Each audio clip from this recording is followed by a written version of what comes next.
tür sevgidir Allah. Sevdiğim değer bilmeyip hayatım bildiğim insan hayatını mehveyleyip.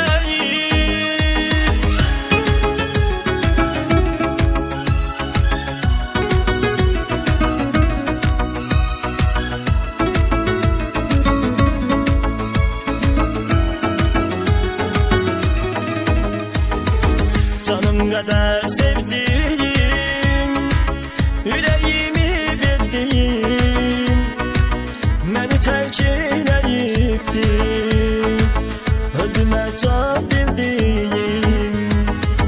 Canım kadar sevdiğim, yüreğimi verdiğim, beni terk eyleyipti, öldüme can bildiğim.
Onun için neler ettim, kalbimden ona verdim, kalbimi verdiğim insan beni özüne düşman etti.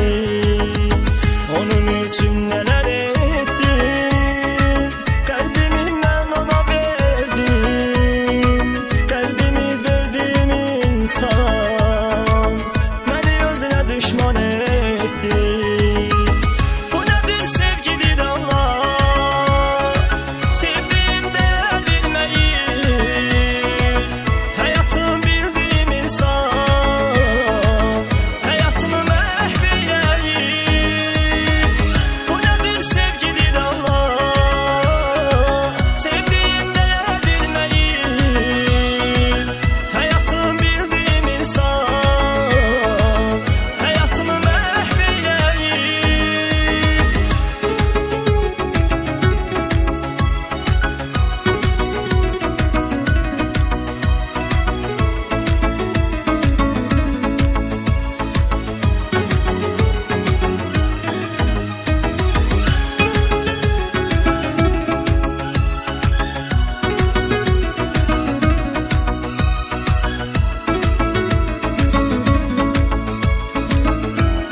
Hayatım olup